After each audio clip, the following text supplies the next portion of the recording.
Assalamualaikum warahmatullahi wabarakatuh.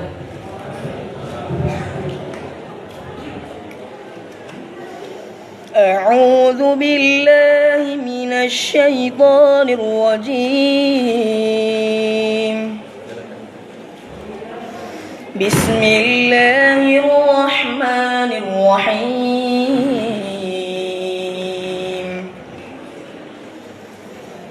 Ya ayyuhalladzina amanu kutiba 'alaikumus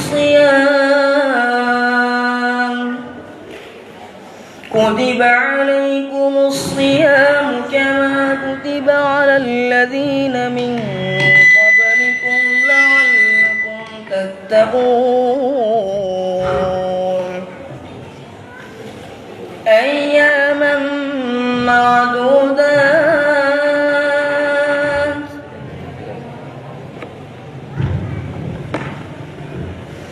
فمن كان منكم مريضا أو على سفر فعدة من أيام أخر وعلى الذين يطيقونه فدية طعام مسكين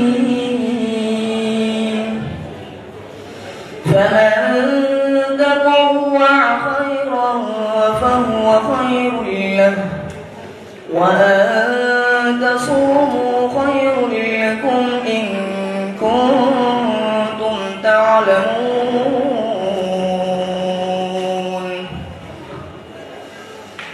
شهر رمضان الذي أنزل فيه القرآن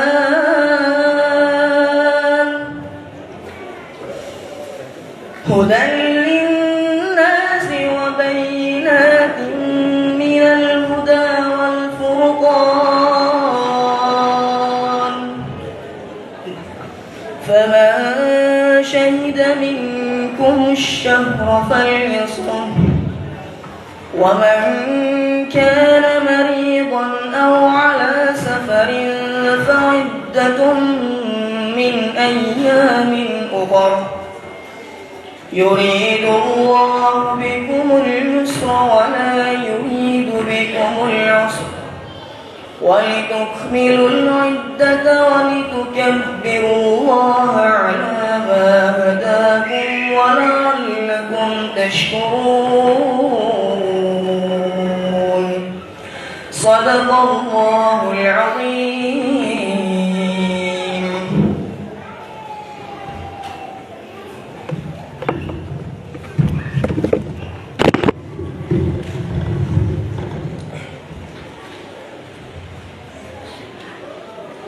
Ya, demikianlah pembacaan ayat suci Al-Quran yang disampaikan oleh Anda Akmal. Semoga yang mereka membaca maupun yang mendengarkan akan mendapatkan pahala dari Allah Subhanahu wa Ta'ala. Selanjutnya penyampaian materi yang disampaikan oleh Ustaz Lukman Hakim Mukti MC MPD. Beliau adalah Ustaz yang pernah belajar S1 dari Mesir, kemudian melanjutkan S2 di IAIN UINSI. Beliau pernah mengajar di Ma'had Hasan bin Ali dan beliau sekarang mengajar di Yayasan Istiqomah di Sepanjang gitu ya. Beliau juga memiliki kajian tafsir rutin di Masjid Baitur Maqfirah setiap hari Minggu pagi pada subuh. Mungkin para jamaah lainnya yang ingin bisa mendengar kajian rutin Ustaznya bisa menghadiri di masjid tersebut. Dan beliau merupakan suami dari Ustaznya Andi Marina LC MSI. Kami mohon kepada Ustaz Lukman Hakim untuk bisa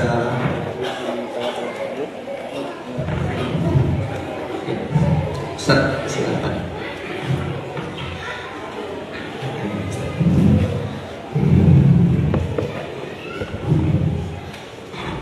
Ahlan wa sahlan Ustaz, selamat datang di Masjid Darut Thaibah. Baiklah, Bapak-bapak dan Ibu-ibu sekalian, Ustaz Lukman Hakim sudah hadir di tengah-tengah kita. Apabila kita mendengarkan ceramah berkaitan dengan keberkahan bulan-bulan haram. Kepada Ustaz Lukman Hakim kami persilakan. Assalamualaikum warahmatullahi wabarakatuh.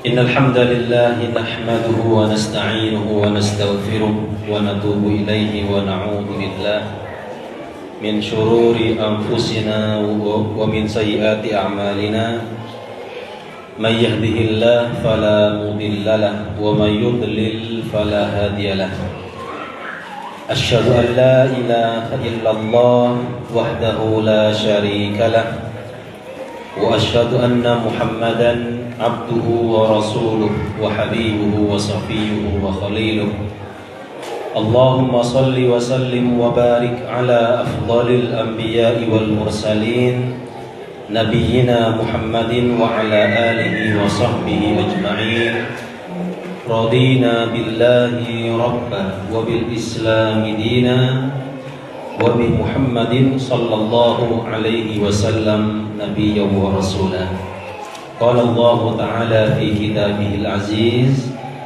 يا أيها الذين آمنوا اتقوا الله حق تقاته ولا تموتن إلا وأنتم مسلمون وقال أيضا إن عدة الشهور عند الله 12 شهرا في كتاب الله يوم خلق السماوات والأرض منها 4 حرم ذلك الدين القيم فلا تظلموا فيهن أنفسكم وقاتلوا المشركين كافة كما يقاتلونكم كافة wa'lamu annallaha ma'al muttaqin. Para hadirin sekalian, teman-teman semua, para sahabat yang saya hormati dan yang saya banggakan, banyak teman-teman di sini yang lama saya tidak jumpa. Alhamdulillah setelah beberapa tahun, ya, saya ingat saya dulu beberapa tahun yang lalu, beberapanya itu mungkin ada 5 tahunan mungkin. Dulu jenggotnya Ustaz Ibrahim belum ada, sekarang ada. Kita bersyukur kepada Allah Subhanahu wa taala atas nikmat-nikmat yang Allah limpahkan kepada kita semua. Mudah-mudahan Allah senantiasa menjaga, memelihara dan melindungi kita semua dari berbagai macam wabah dan musibah.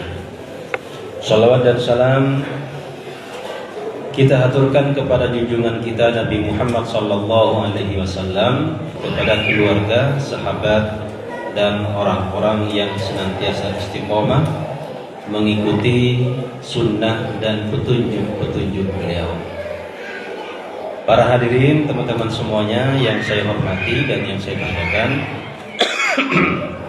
ini momennya kajian tarhib Ramadan. Ini padahal masih bulan Rajab, tapi sudah ditarhib, sudah disambut. Itu bukti saking senangnya kita menyambut bulan Ramadan. Yang penting kita sambut dulu dengan gembira, dengan bahagia, walaupun kita tidak tahu apakah nanti kita sampai di bulan Ramadan atau tidak. Maka di antara amalan yang dianjurkan dan banyak dilakukan oleh para ulama adalah berdoa. Ya, Allahumma barik lana fi Rajab wa Sya'ban wa ballighna Ramadan. Para ulama 6 bulan sebelum Ramadan mereka sudah membaca doa tersebut agar disampaikan bertemu dengan bulan Ramadan. Bulan Rajab ini adalah bulan permulaan, ya, permulaan. Bulan Sya'ban adalah penguatan, Ramadan baru hakikatnya. Jadi permulaannya ini dari Sya'ban, ya, kemudian diperkuat kembali di bulan Sya'ban. Rajab ini bulan permulaan, kemudian Sya'ban ini sebagai penguatan, kemudian bulan Ramadan baru pengamalan yang sebenarnya. Jadi tidak salah, tidak keliru kita menyebut bulan Ramadan atau tarhib Ramadan ini di bulan Sya'ban, karena ini sudah masuk permulaan. Para hadirin dimuliakan oleh Allah, bulan Rajab ini salah satu bulan yang hurum. Ya, Allah Subhanahu wa taala berfirman dalam ayat yang saya bacakan tadi, surat At-Taubah ayat 36, "Inna iddatasy syuhuri indallahi 12 syahran fi kitabillahi yauma khalaqas samawati wal ardh." Sesungguhnya jumlah bulan menurut Allah ialah 12 bulan fi kitabillah, sebagaimana dalam ketetapan Allah, yauma khalaqas samawati wal ardh, pada hari Dia Allah menciptakan langit dan bumi. Minha arba'atun hurumun, di antara 12 bulan tersebut ada 4 bulan yang haram, ada 4 bulan yang hurum. Dzalika dinul qayyim, itulah ketetapan agama yang lurus. Fala tadlimu fihinna anfusakum, maka janganlah kamu menzolimi dirimu dalam bulan yang 4 tersebut. Wa qatilul musyrikina kaffatan, dan perangilah orang-orang musyrik sebagaimana mereka memerangi kamu semuanya. Wa'lamu annallaha ma'al muttaqin, dan ketahuilah bahwa Allah bersama orang-orang yang bertakwa. Jadi ketentuan bulan itu dalam setahun ada 12 bulan, itu bukan berdasarkan penemuan ilmuwan manapun. Kan ada penemuan ini menurut ini sekian, tapi memang 12 bulan itu adalah ketetapan Allah Subhanahu wa taala. Sebelum ilmuwan itu menentukan 12 bulan dalam setahun, Allah sudah menetapkan, dan ketetapan itu adalah pada hari diciptakannya langit dan bumi. Jadi penemuan 12 bulan itu bukan berdasarkan penemuan dari ulama-ulama manapun. Ya. Kalau nama bulan-bulannya, nah itulah yang dibuat oleh para penemunya. Ya, tahun-tahun Masehi yang berdasarkan dengan kelahiran Nabi Isa alaihissalam, namanya ya nama sesuai dengan nama-nama raja-raja mereka. Ya, ada Januari, Februari, Maret, kemudian April, Mei, Juni, Juli, Agustus, September, Oktober, November. Ini ya penamaan mereka. Ya, Pangeran Julius, ya jadi Juli, Agustus, Pangeran Augustus. Ya, ini kan nama-nama raja. Nah, di dalam Islam nama-nama bulan itu sudah ada. Cuma ketetapan awal bulan Hijriah itu yang dilakukan pada masa Umar bin Khattab. Tapi nama-nama bulan sudah ada. Syahrul Ramadan alladzi unzila fihi al-Qur'an. Allah sudah katakan bahwa bulan Ramadan itu bulan turunnya Al-Qur'an. Bukan sekedar turunnya kepada Nabi Muhammad, turun kepada Nabi Muhammad itu bukan bulan Ramadan. Ya, belum ada puasa ketika turun kepada Nabi Muhammad sallallahu alaihi wasallam. Tapi turun dari Lauhil Mahfuz ke langit dunia itu pada bulan Ramadan. Bulannya sudah ada walaupun kita ini mungkin belum ada. Nabi Muhammad belum ada, tapi nama bulan itu sudah ada, ditetapkan oleh Allah Subhanahu wa taala. Baru kemudian Al-Qur'an turun pertama kali di Gua Hira kepada Nabi Muhammad sallallahu alaihi wasallam. Ya, belum ada puasa ketika itu kan. Puasa kan di Madinah setelah 2 tahun di Madinah, 2 tahun setelah hijrah. Artinya syariat puasa itu 15 tahun setelah Nabi diangkat menjadi utusan Allah Subhanahu wa taala. Jadi nama-nama bulan itu sudah ada. Ya. Nah, di antara 12 bulan tersebut ada 4 bulan yang hurum. Hurum itu hurmah. Hurmah itu arti yang dihormati, yang diagungkan, yang dimuliakan, yang disucikan. Ya. Nanti derivasi atau turunan kata daripada hurmah itu jadi haram, jadi hurum. Masjidil Haram, ya, artinya masjid yang dimuliakan. Ya. Syahrullah al-Muharram, bulan-bulan Allah yang dimuliakan. Khamar haram berarti khamar dimuliakan.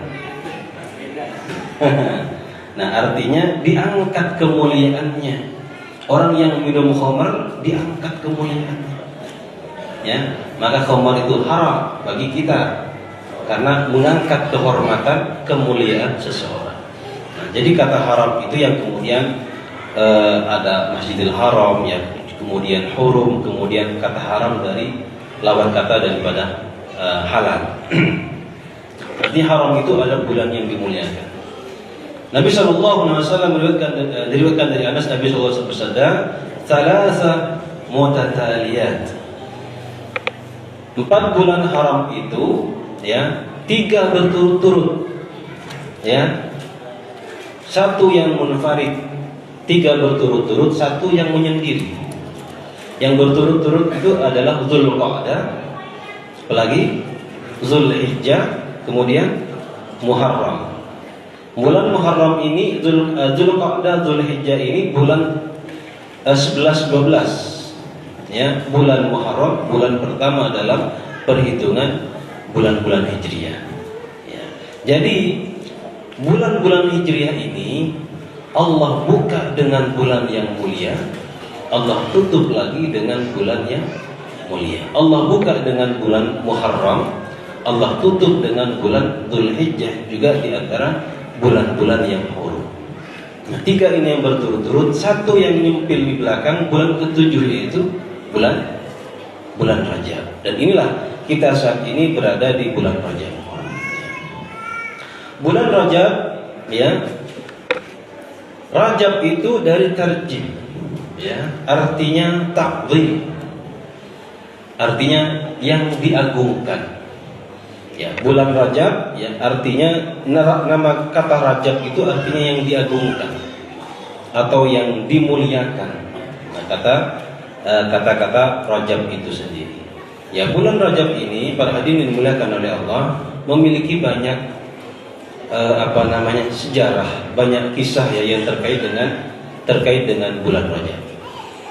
Kalau kita melihat di antara keistimewaan bulan-bulan haram secara umum, ya, bulan haram ini, ya, termasuk Rajab ini, kata Nabi, ma baina Jamada wa Sya'ban, bulan Rajab itu antara Jamada, Jumadil Akhir maksudnya, dan Sya'ban. Dari dulu oleh orang-orang Quraisy selalu diagungkan, oleh masyarakat Arab ketika itu selalu diagungkan. Bahkan mereka di bulan-bulan haram ini menahan diri mereka untuk tidak melakukan peperangan. Jadi mereka itu masih ada sejahiliyahnya orang dulu. Di bulan haram ini, ya, Rajab, Dzulqa'dah, Dzulhijjah, Muharram, mereka berhenti berperang. Ya. Kalau kita tidak ada berhentinya, orang sekarang tidak ada henti-hentinya, mau bulan apapun, ya. Walaupun sebagian ulama mengatakan setelah diizinkan perang boleh kapanpun berperang, tetapi sebagian ulama yang lain menganggap bahwa di bulan-bulan Rajab itu tetap dilarang kita berperang, kecuali kita untuk menahan menahan diri, defensif, ya, melawan. Kita baca misalkan surat Al-Baqarah ayat 217. Yas'alunaka 'anil syahril haram. Mereka bertanya kepadamu Muhammad tentang bulan-bulan haram. Qitalin fihi, tentang peperangan-peperangan di bulan itu. Qul qitalun fihi kabir, katakanlah peperangan di bulan itu dosa besar. Wa saddun an sabilillah wa kufrun bihi wal masjidil haram wa ikhraju ahlihi minhu akbaru indallah wal fitnatu akbaru minal qatl. Katakanlah kepada mereka bahwa peperangan di bulan itu adalah dosa besar. Wa saddun an sabilillah, dan orang-orang yang menghalangi dari jalan Allah Subhanahu wa taala, mendustakan Allah Subhanahu wa taala, dan mengusir penduduknya dari tanah haram, itu dosanya lebih besar. Wal fitnatu akbaru minal qatl, dan fitnah itu lebih besar dosanya daripada pembunuhan. Ayat ini Di antara riwayat yang paling masyhur adalah riwayat yang mengisahkan tentang peristiwa yang terjadi kepada Abdullah bin Jahas. Jadi Abdullah bin Jahas ini seorang yang diutus oleh Nabi Muhammad SAW. Di dalam perjalanan dia khilaf, ya. Dia khilaf, terjadi keributan dengan sekelompok orang kafir. Kemudian terjadilah di situ perkelahian yang mengakibatkan di antara mereka orang kafir ini ada yang mati. Abdullah bin Jahas ini tidak sadar kalau itu sudah masuk di bulan Rajab. Ternyata itu terjadi sudah masuk di bulan Rajab. Akhirnya satu kesalahan ini maka menjadi ribut. Ya, satu kesalahan ini masyarakat Arab ketika itu menjadi ini menjadi peristiwa besar, menjadi berita yang selalu digoreng-goreng lah gitu ya. 7 hari 7 malam itu terus di media sosial, di berbagai macam status itu update-nya itu terus. Orang-orang kafir itu update-nya itu terus. Diserang umat Islam itu dengan kejadian itu. Kemudian turunlah ayat ini. Ya, menurut saya ayat ini sebagai pembelaan Allah kepada orang yang beriman. Kenapa saya katakan pembelaan? Allah mengakui kesalahan tersebut, tetapi sekaligus pembelaan. Maka kata Allah, mereka bertanya kepadamu tentang bulan haram yang terjadi di dalamnya peperangan. Katakanlah, peperangan di bulan itu dosa besar. Artinya ini mengakui, ya, peperangan, pembunuhan di bulan itu dosa besar. Tetapi apa yang dilakukan oleh orang-orang kafir itu, ya, sebenarnya lebih besar dosanya. Yang orang-orang kafir angkat, yang selalu disebar-sebarkan, yang dibesar-besarkan itu, yang mereka lakukan sebenarnya lebih besar. Apa yang mereka lakukan? Ada 3 dosa besar mereka yang utama yang disebutkan dalam ayat ini. Pertama adalah wasaddun an sabilillah. Mereka menghalang-halangi orang untuk beribadah di rumah Allah. Ini dosa besar juga. Tapi mereka tidak sadar. Ya. Wa kufrun bihi, mendustakan Allah, kafir, ingkar kepada Allah Subhanahu wa taala. Ini juga dosa besar. Wa ikhraju ahlihi minhu akbaru indallah, dan bahkan mengusir penduduk Makkah itu, ya, mengusir penduduk Makkah, Nabi dan para sahabatnya, itu juga besar kesalahan mereka. Tetapi ini 3-1. Satu kesalahan itu yang selalu diangkat, tapi 3 kesalahan mereka tidak sadar. Ya, hanya kesalahan membunuh ketika di bulan Rajab itu, ya, kemudian mereka selalu besar-besarkan, mereka angkat-angkat, ya, mereka goreng dan seterusnya. Tapi Allah membela, mereka jauh lebih besar kesalahannya, yaitu menghalangi orang beribadah, kafir kepada Allah, mengusir Nabi dan para sahabat dari tanah haram. Ini jauh lebih besar-besarnya.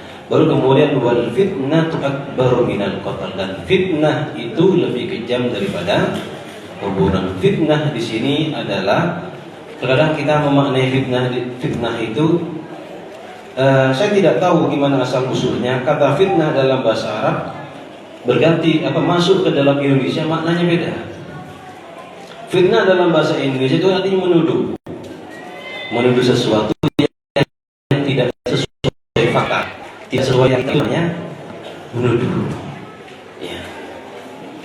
Kalau saya mengatakan misalkan Ustadz Ibrahim jelek, itu fitnah karena tidak sesuai dengan fakta. Nah, itu namanya fitnah. Fitnah dalam bahasa kita seperti itu, tapi dalam fitnah dalam bahasa Arab itu maknanya tidak gitu.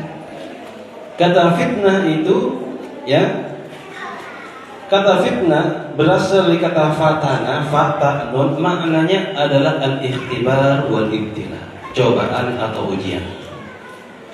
Ya. Kemudian juga makna fitnah dalam ayat ini adalah asyirku wal kufru. Jadi maksudnya fitnah itu adalah kesyirikan dan kekufuran. Banyak makna fitnah dalam Al-Quran itu menggunanya juga banyak. Nah, jadi maksudnya di sini adalah kesyirikan, kekufuran yang dilakukan oleh orang-orang kafir Quraisy itu dan sekutunya lebih besar daripada sekedar kasus pembunuhan itu. Nah, ini terjadi di bulan Rajab, ya. karena mereka sepakat mengagungkan, memuliakan di bulan Rajab. Para hadirin dimuliakan oleh Allah Subhanahu wa taala. Terkait dengan amalan-amalan di bulan Rajab.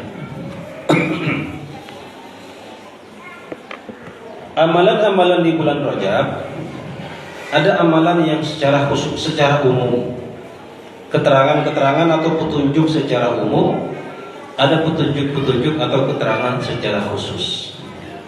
Secara umum, Rajab itu di bulan termasuk bulan-bulan haram, termasuk bulan-bulan Muharram. Bulan-bulan Muharram itu adalah bulan yang dimuliakan, bulan yang diistimewakan. Bahkan dalam ayat yang kita baca tadi di dalam surat At-Taubah tadi, fala tadlimu fihinna anfusakum, jangan kalian mendolimi diri kalian. Kata banyak para ulama tafsir dalam Al-Qutubi dikatakan, jangan kalian mendolimi. Satu, jangan berperang di bulan itu. Dua, jangan berbuat maksiat. Artinya apa? Berbuatlah, perbanyaklah ibadah di bulan-bulan itu. Ya. Kemudian Allah mengatakan, afdhalus syuhur indallah ba'da Ramadan syahrullahil muharram. Bulan yang paling mulia, bulan yang paling dicintai oleh Allah setelah Ramadan adalah bulan-bulan Muharram. Nah, artinya dalam Al-Quran tadi disebutkan ada 4 bulan yang hurum, diantaranya adalah Rajab. Dalam hadis-hadis Nabi juga Nabi menjelaskan tentang keutamaan bulan-bulan haram itu. Maka intinya pada bulan-bulan haram ini kita sangat dianjurkan ya melakukan amalan-amalan yang lain, ya, beribadah ditingkatkan di bulan-bulan itu. Ini adalah keutamaan yang secara umum. Adapun secara khusus, saya ingin menukil perkataan Ibnu Hajar dalam kitabnya Tabyinul Ajab fima warad an Rajab. Bentar saya cek dulu judulnya, namanya apa? Tabyinul Ajab bima warada fi syahri Rajab. Penjelasan lengkap tentang bulan-bulan Rajab. Halaman di sini halaman 23. Kata beliau, lam yarid fi fadli syahri Rajab. Tidak ada dalil secara khusus tentang keutamaan Rajab. Ini secara khususnya. Ya, sekali lagi tadi kita berbicara tentang keutamaan secara umum. Keutamaan secara umum Rajab termasuk bulan-bulan Muharram yang kita tahu keutamaannya berdasarkan Al-Quran, dia termasuk bulan hurum. Hadis-hadis Nabi, bulan yang dicintai oleh Allah setelah bulan Ramadan. Ya, kata Ibnu Hajar, lam yarid fi fadli syahr Rajab. Tidak ada keutamaan khusus ya yang berkaitan amalan-amalan di bulan Rajab. Wala fi siyamihi, juga ada puasa khusus di bulan itu. Wala fi siyami syai'in minhun muayyan, ataupun pada hari-hari tertentu, puasa di hari-hari tertentu di bulan tersebut. Wala fi qiyami lailatin makhsusatin fihi, tidak ada juga tentang qiyamul lailnya secara khusus. Hadithun sahihun yasluhu lil hujjah, ya, sebuah hadis yang sahih yang dapat dijadikan sebagai hujjah. Nah, jadi keterangan dari Ibnu Hajar ini menjelaskan secara spesifik, ya, tidak ada dalil yang secara spesifik yang berkaitan tentang Rajab, ya, berkaitan tentang Rajab. Ini perkataan Ibnu Hajar yang secara madhabnya adalah Syafi'i, yang insya Allah mayoritas umat Islam ini, dan saya kira tidak ada umat Islam yang menolak, ya, Ibnu Hajar Al-Asqalani yang menulis, yang mensyarah hadis Bukhari Muslim, Fathul Bari. Bukan Muslim, apa Bukhari, Muslimnya nanti Imam Nawawi. Nah, jadi saya kira kita tidak ada yang menolak. Ya. Jadi ini pernyataan beliau secara khusus, secara spesifik tidak ada. Wa qad sabaqani ila al-jazmi bidzalika al-Imam Abu Ismail Al-Harawi Al-Hafidh. Ya. Dan telah ada pendapatku yang sebelumnya yang menguatkan pendapatku ini, yaitu apa yang disampaikan oleh Al-Imam Abu Ismail Al-Harawi Al-Hafidh.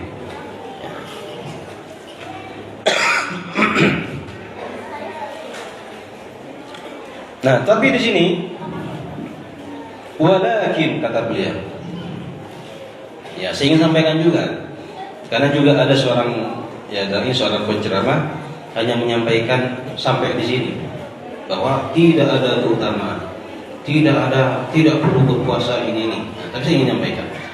Kata beliau, lanjutan kata beliau, walakin ishtahara anna ahlal ilmi yatasammahuna fi iradil ahadis fil fadail wa in kana fihi dhaif ma lam takun mawdu'ah. Kata beliau, ya, dan masyhur di kalangan ahli ilmu, mereka yatasammahun. Apa samah itu bukan mengizinkan sih, yatasammahun itu membolehkan lah. Ya, bahasa ini membolehkan beramal tadi dengan hadis-hadis tentang keutamaan, tentang hadis fadhail amal, walaupun di dalamnya terdapat kedhaifan, selama tidak palsu. Selama tidak palsu. Saya juga kutip itu karena sebagian orang menyampaikan pendapat beliau sampai tidak ada amalan. Tetapi Imam Ibnu Hajar beliau mengatakan, ya, banyak dari kalangan ahlul ilmi yatasammahun, artinya yang membiarkan, yang membolehkan dalam bahasa lebih yang mudah kita pahami, ya, beramal dengan hadis-hadis dhaif dalam fadhailul a'mal selama bukan hadis palsu. Karena dalam hadis-hadis masalah rajab ini terdapat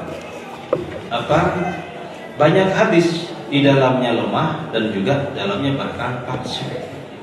Nah, bukan berarti kalau kemudian hadisnya itu lemah, kemudian kita tidak puasa sama sekali.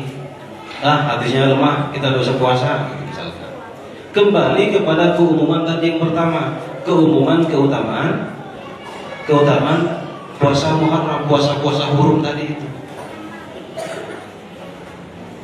Bukan berarti ketika hadis tersebut lemah, bukan berarti kita mungkin tidak qiyamul lail. Artinya kalau kita ingin berpuasa, kita ingin qiyamul lail, meningkatkan ibadah kita, niatkan saja berdasarkan keutamaan bulan Muharram secara umum. Kita tidak meyakini atau tidak ini keutamaan Rajab, bukan, tapi keutamaan bulan-bulan Muharram. Jadi mau meningkatkan sholatnya, silahkan meningkatkan sholat itu, maksudnya sholat sunnahnya, bukan sholat duhur kemudian meningkat jadi 6 gitu ya. Sholat subuh meningkat jadi 7 gitu misalnya, bukan. Tapi maksudnya adalah meningkatkan sholat sunnahnya berdasarkan keumuman hadis tentang keutamaan bulan-bulan hurum itu. Ya. Jadi ini perkataan beliau. Dan kemudian beliau menampilkan banyak di sini hadis-hadis yang lemah, ya, bukan, bahkan banyak yang palsu. Ya. Ada berbagai macam sholat, ya, hadis-hadis yang palsu itu. Bentar, kamu tulisannya kecil-kecil.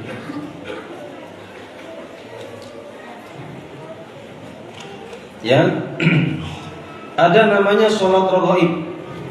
Di mana tadi ya? Bentar.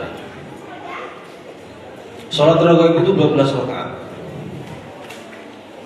Nah, sholat raghaib itu 12 rakaat dilakukan dengan cara yang tidak biasa seperti sholat kita.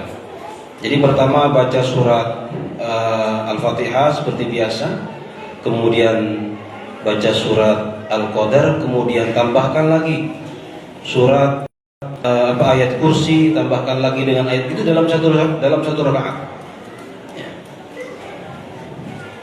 Gimana tadi cara-caranya? Sebentar.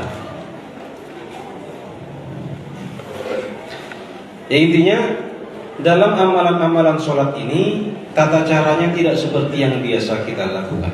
Ya.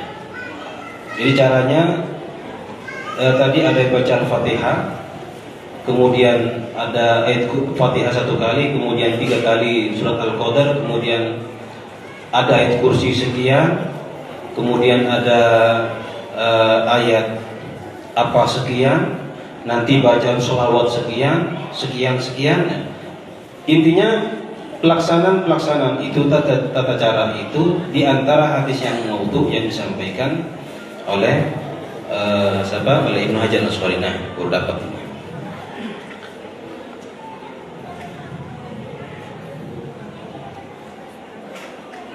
Barang siapa yang sholat, ya, barang siapa berpuasa di bulan Rajab pada hari Kamis, ya, pada hari Kamis, kemudian dia malam Jumatnya buka, sholat maghrib, kemudian sholat isya. Setelah sholat isya, antara isya sampai subuh, sholat namanya sholat atamah. Sholat atamah yaitu sholat antara sholat isya dan sholat subuh. Kemudian sholat atamah ini sholat yang dilakukan tadi ya setelah buka puasa tadi hari Kamis, berarti malam Jumatnya. Melakukan sholat itu isnatai asyrata rakaatan, ya, melakukan sholat sebanyak 12 rakaat. Yaqra'u fi kulli raka'atin bi Fatihatil kitab marrah wa inna anzalnahu fi lailatul qadr 3 marrat wa qul huwallahu ahad 12 marrah. Ya, saya artikan satu-satu. Jadi sholat malam Jumat itu 12 rakaat. Setiap rakaatnya membaca Al-Fatihah 1 kali.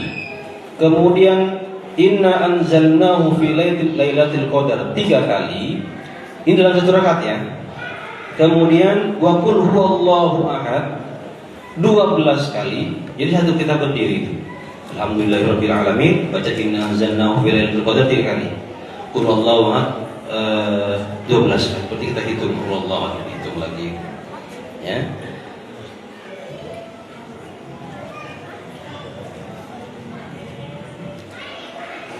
Kemudian setiap 2 rakaat kemudian salam.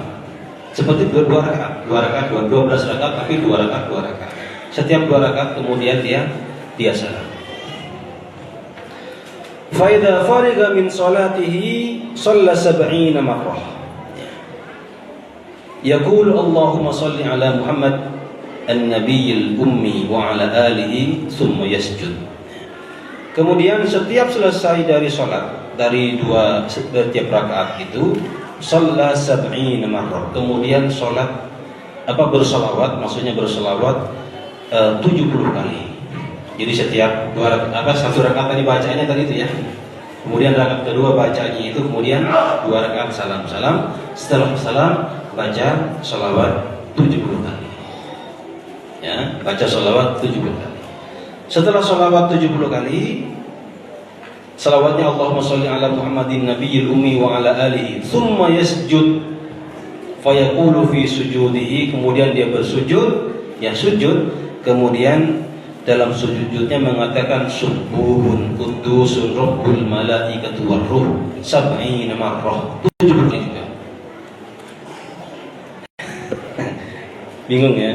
Summa yarfa' ra'sahu, kemudian angkat kepalanya, fayaqul ighfir warham wa tajawaz amma ta'lam innaka antal azizul a'zam 70 marrah. Ya, 70 kali juga ternyata. Nah, ini dari pengamalannya saja sudah kelihatan aneh gitu. Ini kelihatan semangat sekali kita mau beribadah. Maka dalam prinsip ibadah itu sebenarnya bukan banyak. Ya, kalau kita ingin mendapat pahala besar dalam ibadah itu bukan banyak, tetapi sesuai dengan petunjuk. Maka kata Ibnu Mas'ud, iktisadu fis sunnah. Ini kata Ibnu Mas'ud, ya. Iktisadu fis sunnah khairun, ya, min ijtihad fil bid'ah. Ya, sederhana dalam melakukan amal perbuatan tapi sesuai sunnah Itu lebih baik daripada bersungguh-sungguh banyak tapi tidak sesuai dengan petunjuk.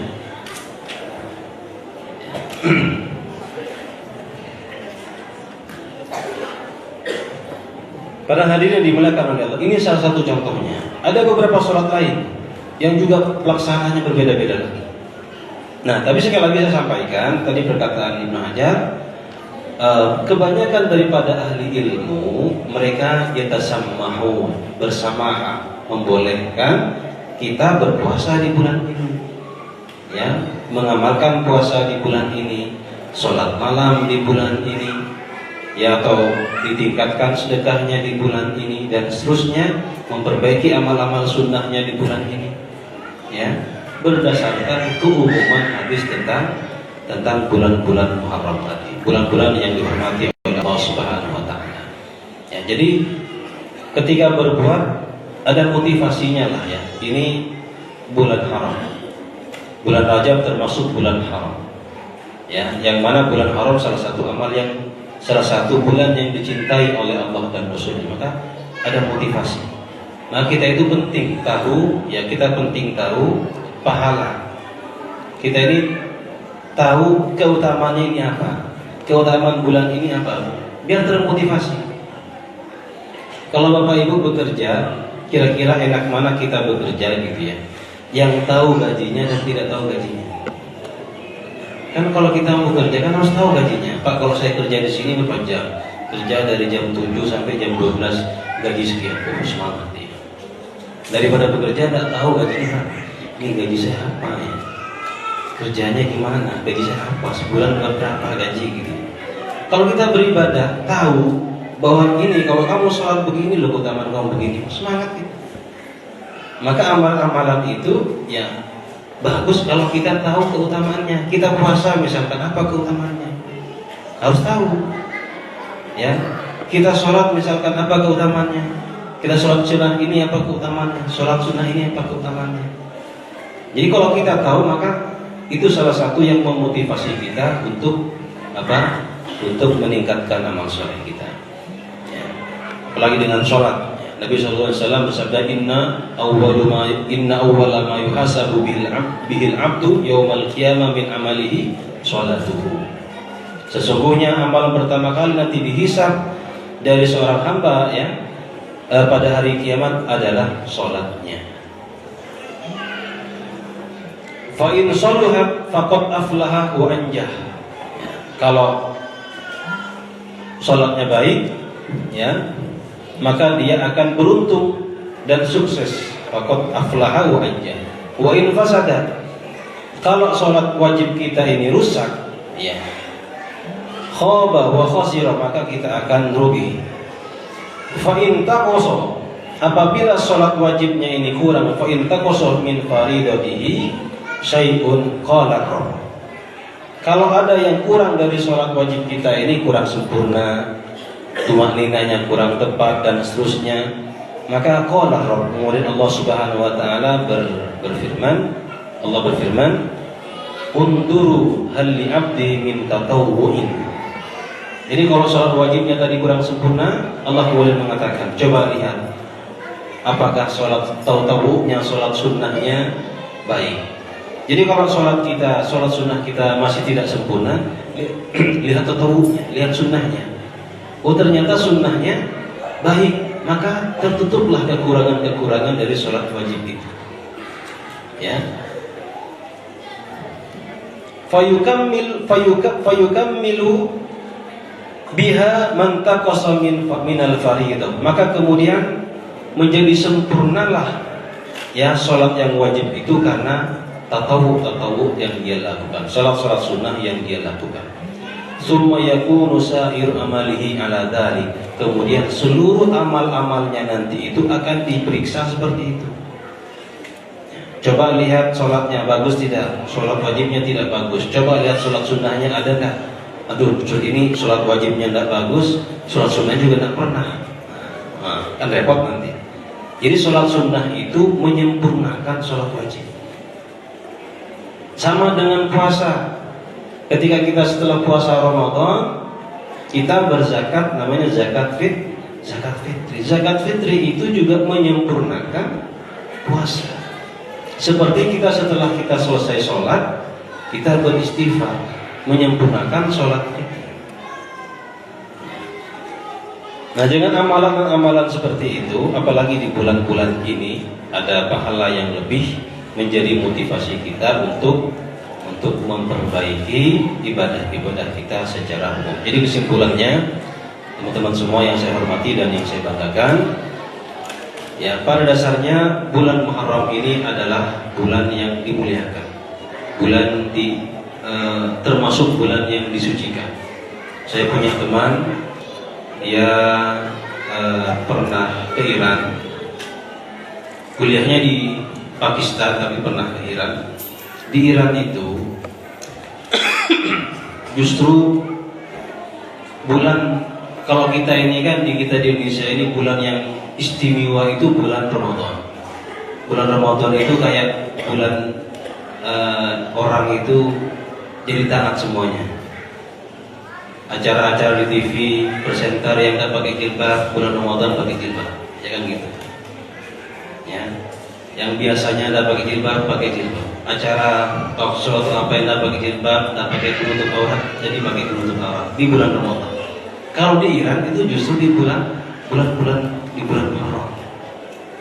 Di bulan Muharram itu luar biasa. Jadi mereka jangan dikira Iran itu tidak buka-bukaan. Sekarang ini Iran lagi konflik. Banyak masyarakat turun mundur siapa sekarang yang pemimpinnya itu, sampai sudah banyak korban. Ya. Antara Islamis dan kelompok kiri, Islamisnya Iran dan kelompok kiri. Tapi masalahnya yang protes yang banyak menuntut ini, Iran ini goyang oleh kelompok-kelompok liberal. Jadi ingin dikembalikan Iran yang dulu, yang buka-bukaan apa itu. Setelah dikuasai Khomeini, ya lumayan tertutup, tetapi ideologinya Syiah kan begitu. Nah sekarang digoyang lagi. Jadi ketika bulan Muharram itu kayak iklan-iklan yang buka-bukaan itu tutup semuanya. Saking menghormatinya. Nah kita juga demikian. Kita menghormati, ya.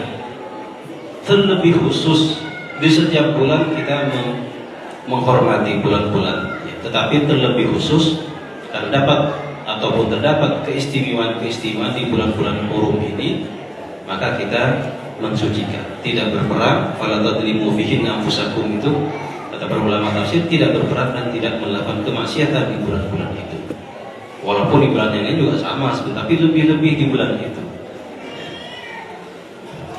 Kemudian kesimpulan berikutnya, bahwa terdapat keutamaan, ya, secara umum, ya, keutamaan secara umum petunjuk Al-Quran maupun hadis Nabi tentang keutamaan bulan-bulan haram. Maka kita dianjurkan beramal, berbuat, ya, dengan niat berdasarkan keutamaan secara umum tersebut. Adapun secara khusus, ya, kata Ibnu Hajar Al-Asqalani, tidak ada keterangan yang sahih baik tentang puasanya ataupun sholatnya yang secara spesifik yang menunjukkan tentang bulan Ramadan, berpuasa ataupun qiyamul lail di bulan Sya'ban.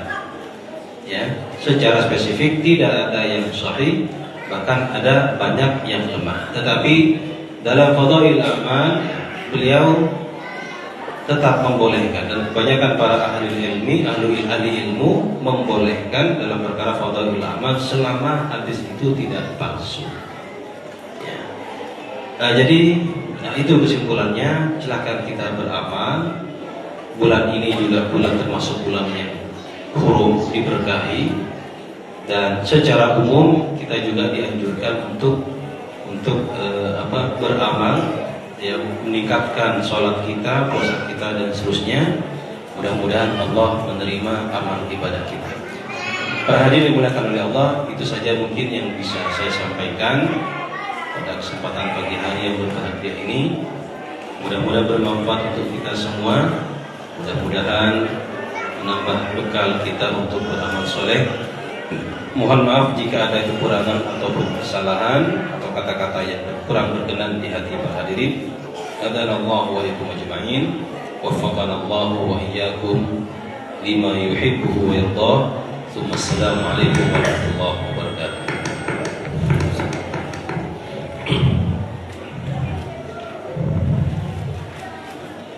Demikianlah penyampaian materi keberkahan bulan-bulan haram yang disampaikan oleh Ustaz Lukman Hakim. Yang disampaikan oleh Ustaz Lukman Hakim tadi bahwa bulan Rajab itu merupakan pembukaan ya, dan Syaban itu penguatan, dan Ramadan adalah bulan keberkahan yang nanti akan kita jalankan untuk berpuasa di dalam. Ustaz Lukman juga menyampaikan di bulan-bulan Rajab ini kita berbanyak ibadah ya, sholat, berpuasa, sedekah, baca Al-Quran. Langsung saja ke rangkaian acara selanjutnya, yaitu tanya jawab bagi bapak-bapak atau ibu-ibu yang ingin menyampaikan pertanyaan bisa disampaikan. Mungkin untuk para umat bisa ditulis atau gimana.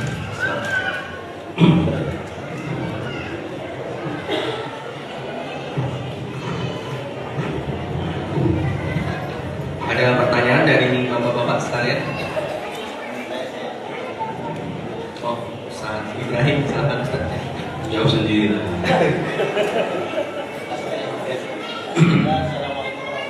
Waalaikumsalam.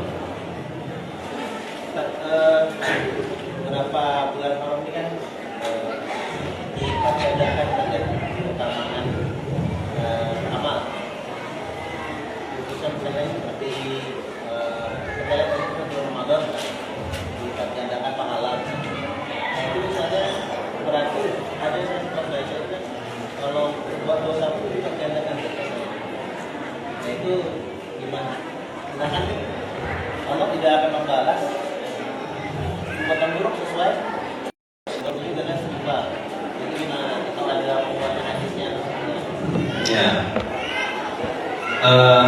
Di tempat-tempat tertentu, di bulan-bulan atau waktu-waktu tertentu ada amalan yang pahalanya tidak biasa, tapi juga dosanya juga tidak biasa. Seperti misalkan amalan yang dilakukan di tanah-tanah haram, seperti di Makkah, Madinah, itu meningkat, tapi pahala dosa-dosanya juga meningkat. Di situ bukan tidak zalim, justru di situlah keadilan Allah. Ya, Allah satu sisi meningkatkan atau menaikkan pahalanya orang yang beramal di situ, ya, sebagai motivasi untuk meninggalkan, juga ditingkatkan dosanya orang yang mengerjakan di bulan itu. Ya, jadi kalau misalkan pahalanya saja meningkat, dosanya biasa, berarti tidak ada istimewanya yang kebaikannya. Ya. Nah, termasuk juga di bulan-bulan itu, di bulan Muharram. Walaupun saya sendiri sebenarnya yang untuk bulan-bulan haram ini belum saya temukan yang berlipat-lipat. Belum saya temukan, bukan berarti belum ada. Belum saya baca ya, terkait dengan amalan itu menjadi meningkat. Tetapi kalau amalan itu maksudnya lebih besar dan seterusnya mungkin. Tapi kalau yang berlipat, karena nanti kan berbeda. Kalau yang berlipat-lipat dengan yang memang keutamaannya besar. Nabi tadi mengatakan bulan yang paling afdal adalah bulan setelah bulan Ramadan ada bulan-bulan Muharram. Artinya memang pahalanya di situ besar ya. Kalau itu kita maknai berlipat-lipat ya boleh juga. Maksudnya berlipat-lipat itu seperti sholat di tanah haram misalkan, yang sekian di Makkah, sekian ratus ribu, di Madinah 50 ribu, Al-Aqsa 1000 misalkan, itu kan namanya berlipat-lipat. Apakah kita sholat di sini berlipat-lipat? Nah, artinya hanya pahalanya saja yang lebih. Cuma bukan, saya memahaminya itu bukan berlipat-lipat, ya, tetapi sebagai motivasi, sebagai motivasi bahwa amalan di bulan itu ya pahalanya besar saja. Yang saya tahu itu besar, bukan berlipat-lipat. Saya kira itu. Jadi sesuatu yang wajar, justru satu sisi dinaikkan, ya ini juga harus naik. Jadi biar balance, biar tetap balance, seimbang. Saya kira itu saja.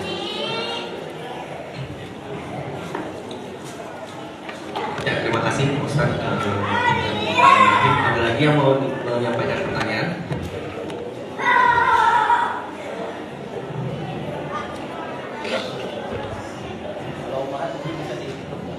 Di grup ya.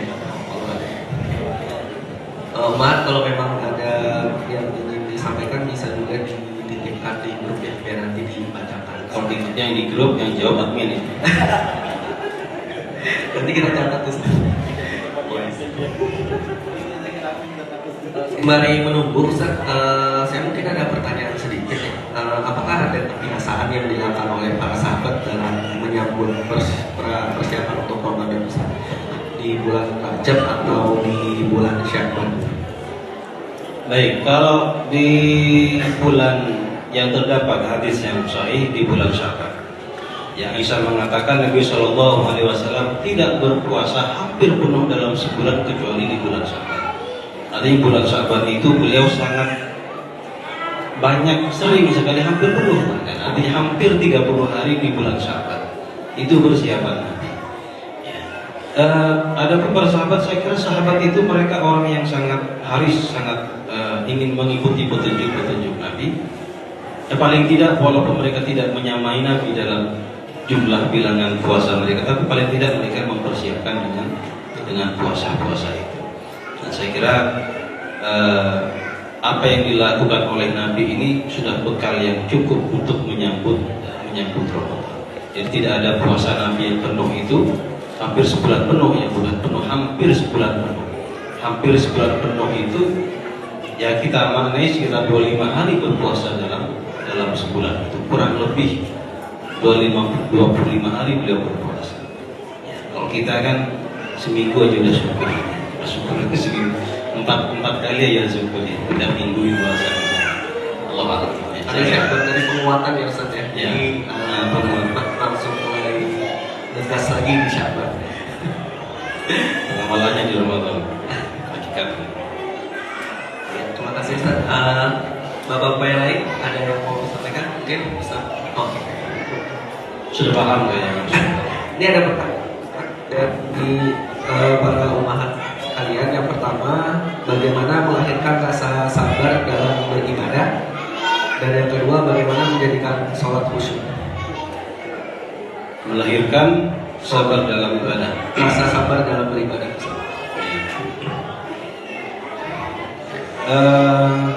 Allah Subhanahu wa taala berfirman, "Wasta'inu bis-sabri was-salah wa innaha lakabiratun illa 'alal khashiyin." Memintalah pertolongan dengan sabar dan salat. Ya, wasta'inu bis-sabri was-salah wa innaha lakabiratun illa 'alal khashiyin. Dan demikian itu sangat berat kecuali orang-orang yang khusyuk. Jadi memang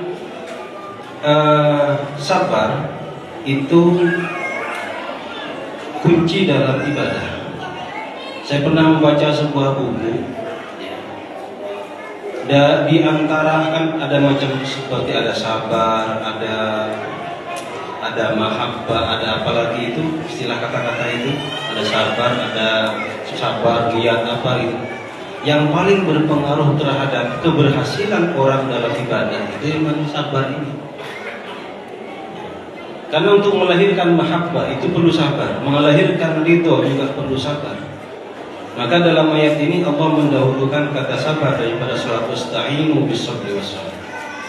Kita dalam ilmu tafsir itu bahwa sesuatu kata yang didahulukan itu menunjukkan kata itu memiliki makna yang penting.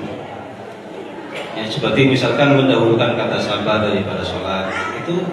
Dalam Al-Quran tidak hanya kata sabar, kata-kata yang lain pun, ayat-ayat dalam Al-Quran, penyusunan kata, pemilihan kata ini yang di awal itu memiliki makna yang penting. Ya, termasuk sabar ini menunjukkan penting. Bagaimana supaya sabar? Ya, memang ini perlu latihan, Pak. Perlu latihan, dilatih, perlu apa ya? Sabar itu muncul dalam pengalaman kita masing-masing. Ada seorang mudah sabar dalam ibadahnya. Dia tidak punya tips, apa-apa. Tapi karena dia punya pengalaman, yang inti sabar, dia melatih dirinya dengan sabar. Intinya perlu dilatih, yakin, ya, dalam atau ketika menjadikan sholat itu bukan sebagai beban. Yang bikin kita juga tidak sabar itu ya karena menjadikan sholat itu sebagai beban. Kalau Nabi sholat itu istirahat. Kalau kita kan belum ke situ. Nabi berkata kepada Bilal, ya Bilal, arihna bis sholat. Bilal, istirahatkan diri kita, tenangkan kita dengan sholat. Kalau kita beda, kalau kita justru kebaliknya, kebalikannya, ya, bukan istirahat sholat itu. Kita masih menjadikan sholat itu masih beban, karena dia beban yang seperti beban yang kita pikul di pundak kita. Maka ketika kita awal takbir Allahu Akbar, maka rasanya ingin cepat selesai. Seperti kalau kita pegang beban, misalkan bapak-bapak jalan dari sini ke depan, bawa 10 kilo. 10 kilo ringan atau berat? Ringan 10 kilo itu, ya. Cuma kalau lama terasa berat juga, ya kan? Sesuatu yang ringan tapi dipegang terus jadi berat. Akhirnya pengen cepat sampai, gak sempat selesai di tujuan. Nah itu juga kita sholat itu. Ketika mau jadi beban itu pengen cepat selesai. Allahu Akbar, Allahu Akbar, Allahu Akbar, Allahu Akbar. Assalamualaikum, assalamualaikum. Udah sudah. Kayak beban 100 kilo itu kita lepas. Kayak kita sholat di bawah 1 ton atau 100 kilo gitu kan. Selesai salam kayak kita taruh gitu. Jadi kemudian tenang, apa namanya, plong gitu ya. Itulah yang membuat kita sering tidak sabar dalam ibadah, karena menjadikan sholat itu sebagai beban, bukan istirahat. Sampai ke tahap arihna bis sholat itu kita belum tahu itu. Istirahatkan kita dengan sholat itu ya, kita belum sampai ke sini. Kemudian bagaimana supaya khusyuk? Ya, khusyuk itu, para ulama mengartikan khusyuk itu adalah kesesuaian apa yang kita ucapkan dengan apa yang kita pikirkan dalam sholat itu. Khusyuk secara bahasa kan tenang, ya. Khusyuk, tenang, tumanina juga artinya tenang, ya. Ta'anni, tumanina, ta'anni, tenang. Bedanya apa? Bedanya kalau khusyuk itu pada hati, kalau tumanina pada gerakan. Jadi kalau dikatakan orang khusyuk tidak banyak gerak, kurang khusyuk, ya, tenang hatinya, ya. Kalau tumanina pada gerakannya, tidak cepat, itu bedanya. Jadi sama-sama tenang, khusyuk tenang, tumanina juga tenang. Cuma khusyuk itu pada hati, pikiran, tumanina pada gerakan. Maka satu ketika ada satu riwayat yang mengisahkan di zaman Nabi SAW, ya, atau zaman sahabat ketika itu, zaman Nabi, ada seorang sholat yang sholatnya itu banyak gerak, sedikit-sedikit pegang jenggotnya begini, sedikit-sedikit jenggotnya begini. Mungkin kalau kita apa ya, dikit-dikit apalah, dikit-dikit apalah kita perbaiki, ya. Kemudian Nabi menegur orang itu. Nabi mengatakan, in khasha'atil qalb, kalau hati tenang, in khasha'atil qalb, idza khasha'atil qalbu la khasha'atil jawarih. Kalau hati tenang, maka jawarihnya, gerakannya, tubuhnya akan tenang. Jadi kalau hati sudah tenang, maka tubuh kita pun akan tenang. Kalau hati ini sudah terpaut dengan Allah, maka tubuh ini tidak merasa apa-apa. Ada kisah itu ya, saya mendengar kisah ini dari juga seorang penceramah gitu. Saya mendengar kisah Ali bin Abi Thalib ketika beliau dalam satu peperangan, beliau itu kena panah di pahanya. Coba bayangin, rasakan. Kira-kira kalau kita kena tusuk paku itu enak banget, sakit ya. Ini panah nancep paha beliau itu. Mau dicabut itu beliau minta ampun sakitnya, tidak tahan ya. Kita panah itu kan ada begininya ya. Jadi kalau ditahan itu malah tambah sakit, malah bisa berkucuran darah gitu. Akhirnya beliau minta nanti cabut saat saya melaksanakan sholat ketika saya sujud.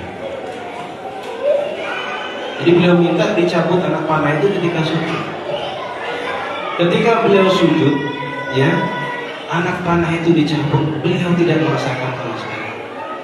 Ini berarti khasha'atil qalbunya tadi itu. Apabila hati khusyuk, maka jawarih akan tenang. Nah, kita sampai dan sholat seperti itu. Jangankan ditarik, narik anak panah yang nancep, yang lalat hinggap saja kita gini kan. atau tidak ada rasa sakit apa ya, digigit semut juga sudah gini-gini gitu.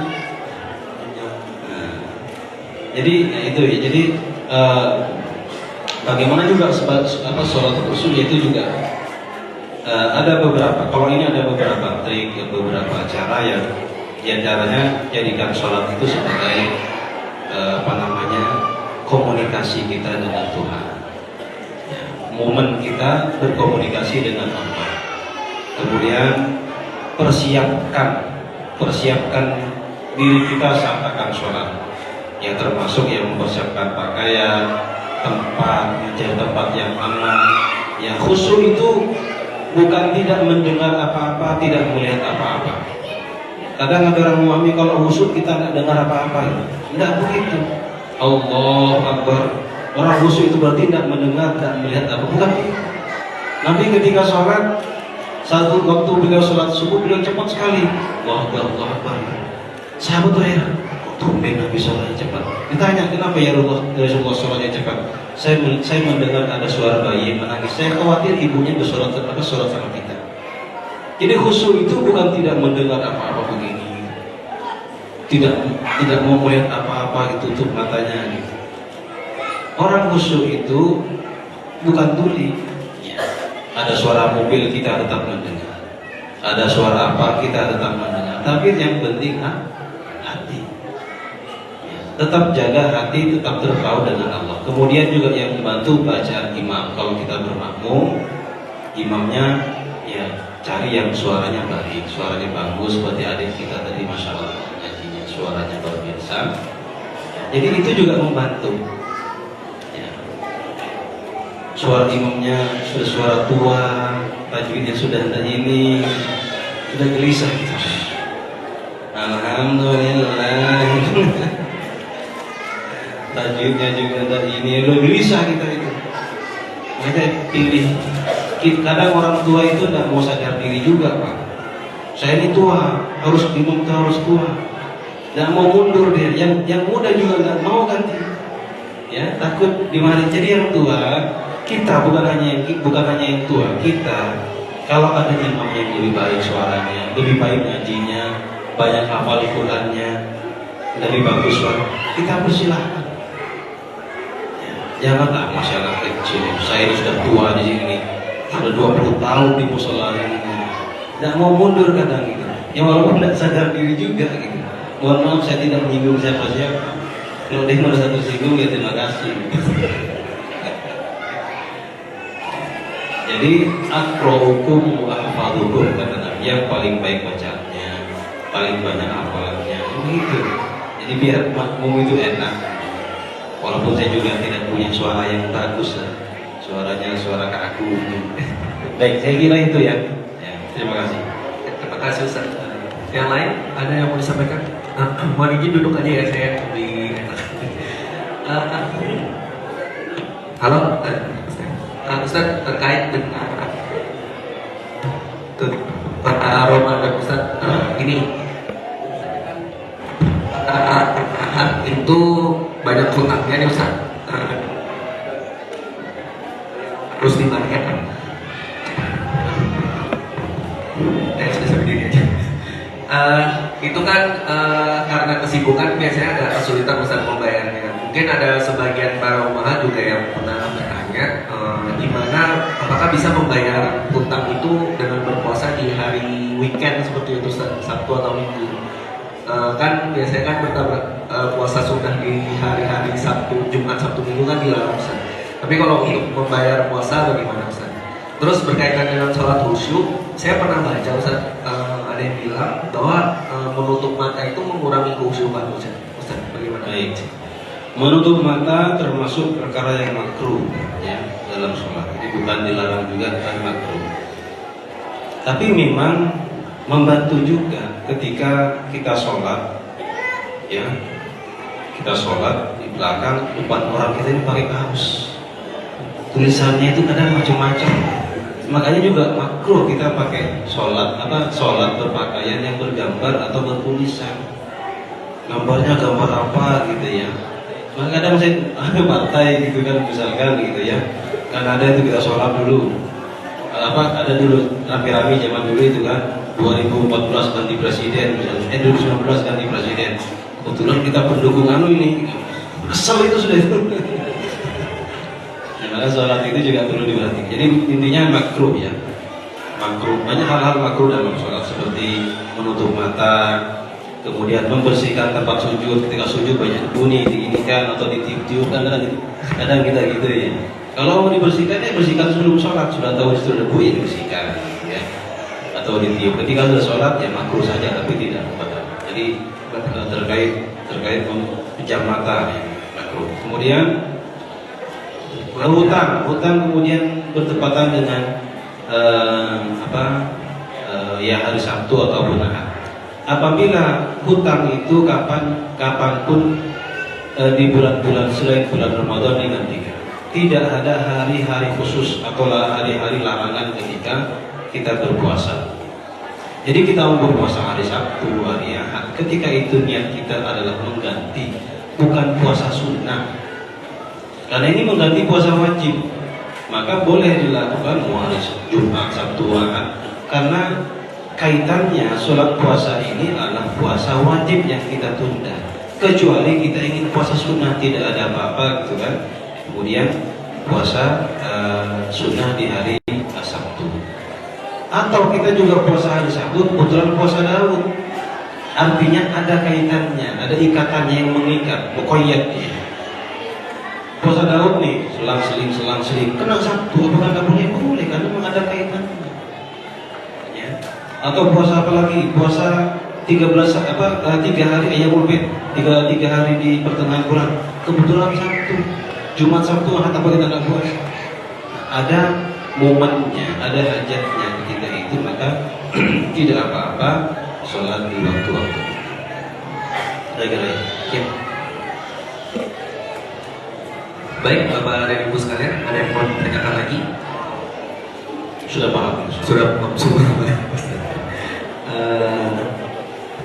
Kalau tidak ada, kita lanjut ke rangkaian. Kami juga menyampaikan jazakumullah khairan Ustaz atas materi dan jawaban yang disampaikan oleh Ustaz Lukman Hakim.